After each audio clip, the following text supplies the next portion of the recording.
క్రీస్తునందు ప్రియులరా, మీకు శుభములు వందనములు తెలియజేస్తున్నాను. అనుదిన ధ్యానమునకు స్వాగతం. యోబు గ్రంథం 11వ అధ్యాయం. దీన్ని మనం ధ్యానిస్తున్నాం. జోఫరు మాటలు మనం వింటాం. ప్రవాహముగా బయలువెళ్ళు మాటలకు ప్రత్యుత్తరం చెప్పవలను కదా. వదురుబోతు వాద్యము న్యాయమని ఎంచదగున. జోఫరు ఎంత మాట అన్నాడు చూడండి. ఇండైరెక్ట్గా యోబును వదురుబోతు అనేశాడు. ప్రగల్భాలు పలుకొద్దు అన్నట్టుగా నివారిస్తున్నాడు. బాధలో వ్యాకులములో ఉన్న యోబు కాస్త అలా మాట్లాడాడు అంటే అర్థం ఉంది. కానీ యోబు స్నేహితులు ఎందుకు ఇలాగ ప్రవర్తిస్తున్నారు? ఏదేమైనా ఈ అధ్యాయాన్ని క్షుణ్ణంగా పరిశీలించినప్పుడు ఈ స్నేహితుల గొడవ కాస్త పక్కన పెడితే నేర్చుకోదగిన అంశాలు ఈ అధ్యాయంలో చాలా కనబడుతున్నాయి. వాటిపైన మనసుంచుదాం. 6వ వచనంలో 2వ భాగం చూడండి. నీ దోషములో అధిక భాగము దేవుడు మర్చిపోయి ఉన్నాడని తెలుసుకొనుము. నిజముగా ఈ మాట చాలా అద్భుతకరమైన మాట. ఎజ్రా గ్రంథంలో 9వ అధ్యాయంలో 13వ వచనంలో ఎజ్రా మాట్లాడుతున్నప్పుడు ఇలాంటి సత్యాన్ని అక్కడ వివరించాడు చూడండి.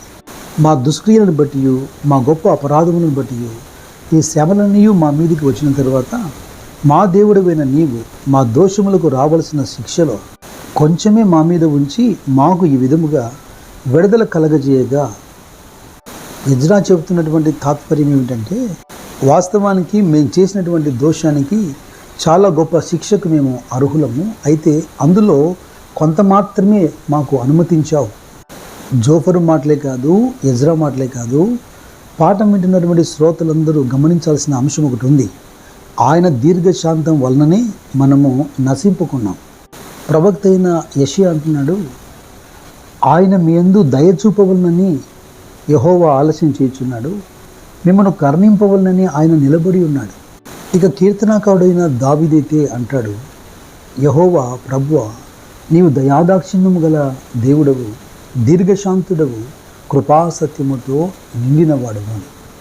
దేవుని యొక్క వాగ్దానం గురించి సంఘమునకు వివరిస్తున్నప్పుడు పేతురు భక్తుడు తన 2వ పత్రికలో ప్రభు తన వాగ్దానం గురించి ఆలస్యం చేయవాడు కాదు, కానీ అందరూ మారు మనసు పొందవాలని కోరుచు మీ ఎడల ఆయన దీర్ఘశాంతం గలవాడై ఉన్నాడు.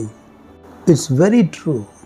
ఇంకా జోఫరు మాటల్లో 7, 8 వచనాలు మనం గమనిస్తే, దేవుని గూఢాంశములను నీవు తెలుసుకొనగలవా? సర్వశక్తుడకు దేవుని గురించి నీకు పరిపూర్ణ జ్ఞానం కలుగునా? అది ఆకాశ వీధి అంత ఉన్నతమైనది, నీవేమి చేయదువు? పాతాళం కంటే లోతుగా ఉన్నది, నీవేమి ఎరుగుదువు?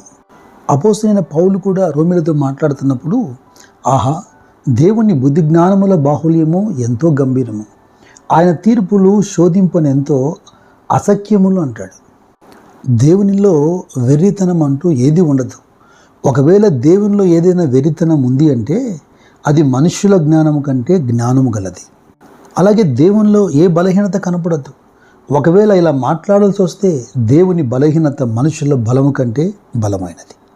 నిజమే, ఆయన జ్ఞానము ఆకాశము కంటే ఉన్నతంగా ఉంది, అది పాతాళం కంటే లోతైనది.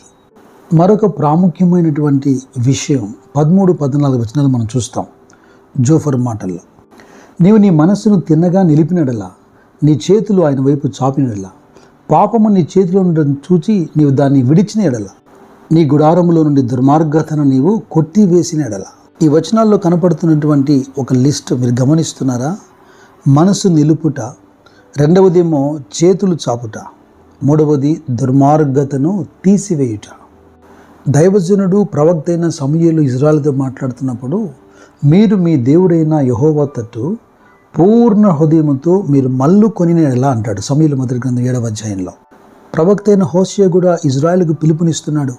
చివరి అధ్యాయం 14వ అధ్యాయం 1వ వచనంలో, ఇశ్రాయేలు, నీ పాపం చేత నువ్వు కూలితివి గనుక నీ దేవుడైన యెహోవా తట్టుకు తిరుగుము. 2వ మాట, ఆయన తట్టు నీ చేతులు చాపినలా.